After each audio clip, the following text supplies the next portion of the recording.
اللي يشدنا يبات عندنا، ده مبدأنا في البحر.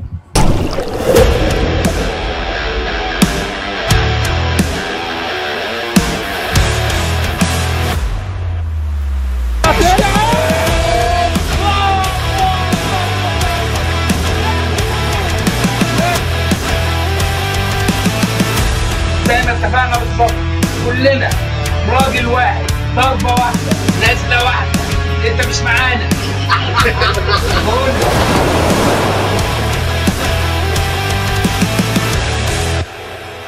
من اجمل الحاجات في الهوايه دي انها بتجمع الصحاب، وانا كل يوم كده هجيب لكم حد من صحابي وهنتكلم شويه عن البحر وعن ذكرياتنا في البحر. النهارده معانا مهندس كريم، اهلا بيك. اهلا بيك حبيبي، ازيك؟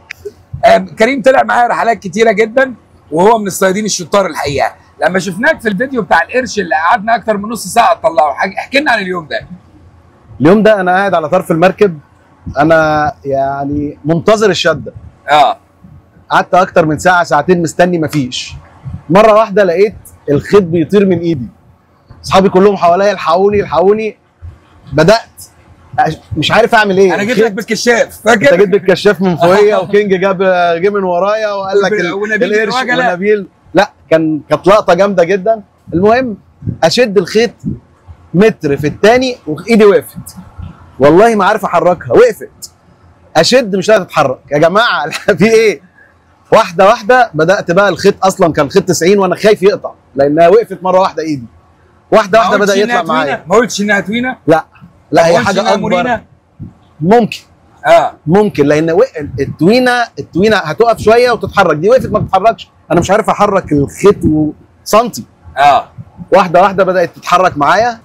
وجله يا جماعه، وجله يا جماعه. كان عمق قد ايه تقريبا؟ كنا تقريبا في حدود 45 متر. كويس. بس قعدت فتره عشان تطلع 45 متر. لو الخيط بيطلع معايا على طول. انا بعرض لك الفيديو بتاعها اهوت وهي على وش المايه. بدا يظهر فيديو ممتع. بدا يظهر النور. انا شفت احنا مش هو لسه ما ظهر، احنا شايفين خيال. انا مش عارف ايه المنظر ده، سفينه تحت طالعه. ده صحيح. واحده واحده بدا يظهر. طبعا انا خلصان، ايدي تعبت. هاتولي جلافز، هاتولي اي حاجه. كينج جاب لي الجلافز، لبسني الجلافز الكبير. فاكره الخيط علم فيه. لبست الجلافز وبدات واحده واحده اجيب على بطن ايدي لحد ما بدا يظهر المنظر اللي انتوا كلكم شايفينه في الفيديو ده. منظر الصراحه انا شفته انا اتخضيت. هو قطع؟ انا قلت لك لا هو ما قطعش. هو ما قطعش. لا انا لما شفته شديت الخيط. لو ركزت في الفيديو في اللقطه هتلاقيني انا امشي. انا عايز اقطع، اعمل بيه ايه ده؟ طب انا بشوفك كتير واحنا على المركب وانت عمال تكلم اللي مش عارف حتى طلع المونه، اعمل الرمل، المباني، الحاجات اللي انت شغال فيها. كريم مهندس مدني على فكره. بشوفك كتير بتعمل شغل كتير جدا. بتفصل ازاي؟ يعني ازاي بتسيب كل شغلك ده وتطلع للبحر؟ ما انا عشان البحر بالنسبه لي اهم من شغلي بامانه. فبطلع وادير شغلي من البحر. انت عندك هوايه ثانيه غير البحر؟ البحر رقم واحد. البحر رقم واحد. رقم واحد. اسيب كل حاجه عشان شغلي فعلا بسيبه.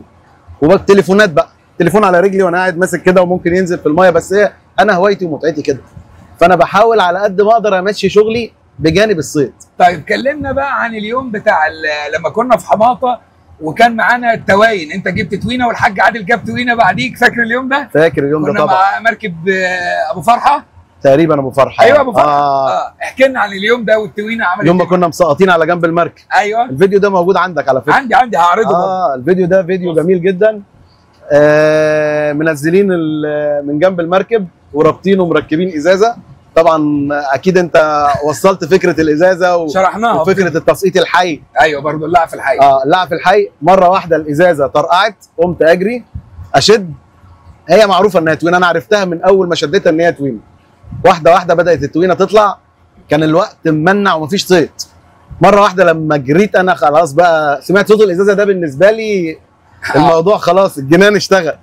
واحده في الثانيه في الثالثه عرفت انها توينه. الحمد لله طلع فرخ توينه محترمه جدا. طلعت طبعا عملنا عليها حفله لان كنا مستنيين الغلطه دي. ده صحيح. عارف ايه الغلطه؟ انها شدتنا، واللي يشدنا يبات عندنا، ده مبدأنا. صح ولا ايه؟ صح حبيبي. شكرا كريم، وان شاء الله هاجي لكم تاني مع صديق تاني، مع فيديوهات تانيه، مع حاجات كتيره كل يوم بتحصل معانا في البحر مع الباشا صياد. استنوا الباشا صياد لان كل يوم عنده جديد. اشوفكم على خير.